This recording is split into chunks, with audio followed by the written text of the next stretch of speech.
আসসালামু আলাইকুম। সবাই কেমন আছেন? আশা করি সবাই ভালো আছেন। স্বাদ ও স্বাদের গল্পের সাথে আবারও আসলাম আপনাদের জন্য মজার একটা জুস নিয়ে। কি এরকম জুস খেতে চান? তাহলে মানে একা, একা খাবেন তাহলেই মজা পাবেন এটা। কিন্তু শেয়ার করে খেলে কিন্তু এটার কিন্তু মজাই পাবেন না। সো একা, একা খাওয়ার জন্য আমার ভিডিওটা দেখতে হবে কিভাবে বানাই আমি সেটা তো বানাতে হবে আপনাদের। তো যাই হোক আমি এখানে একটা বোতল নিছি যেই বোতলে করে আমি জুস বানাবো একা খাওয়ার জন্য। তো বোতলটার আমি পানি নিছি। নেওয়ার পরে এখানে দেখতে পাচ্ছেন আমি এখানে একটা টি প্যাকেট দিচ্ছি। তো টি প্যাকেটটা হলো আপেলের। তো আপনার বিভিন্ন ধরনের টি প্যাকেট থাকে। তো আপনারা কিন্তু একেক দিন একেকটা রকম বানাবেন। তো আমি কিন্তু এর আগের ভিডিওতে দেখাইছি আপনাদেরকে পুদিনা পাতার। তো আজকেরটা দেখাচ্ছি আপেলের। তো যাই হোক আমি পানি নিচ্ছি বোতলের মধ্যে। নেওয়ার পরে আমি ওই বোতলের মধ্যে টি প্যাকটা আমি দিলাম ডুবে। দেওয়ার পর আমি এখানে একটা দারচিনি দিলাম, ছোট্ট একটা টুকরো। আর এখানে দিলাম কিছু আদা আর লবঙ্গ। সো আজকে আমি বেশি একটা উপকরণ দেবো না আপনাদেরকে এই অল্প কিছু উপকরণ দিয়ে আপনাদেরকে দেখাবো। তো যাই হোক লবঙ্গ এগুলো সব আমি দিলাম।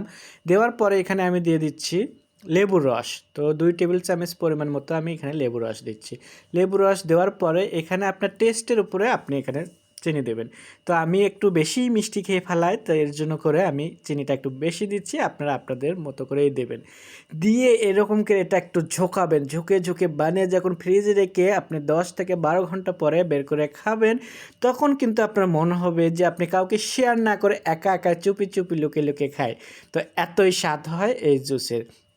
তো এরকম জুস যদি আপনারা খেতে চান তাহলে অবশ্যই আমার ভিডিওগুলো দেখবেন, ফলো করবেন। আর আমি আপনাদের জন্য নতুন নতুন ভিডিও জুস নিয়ে আসবো আপনাদের জন্য।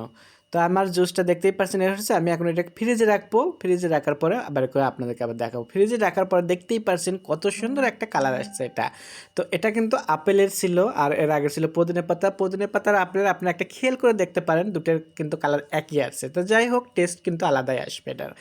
তো আপনাদের যদি ভালো লেগে থাকে, স্বাদ ও স্বাদের গল্পের সাথে থাকবেন, বেশি বেশিকে শেয়ার ও কমেন্ট করবেন।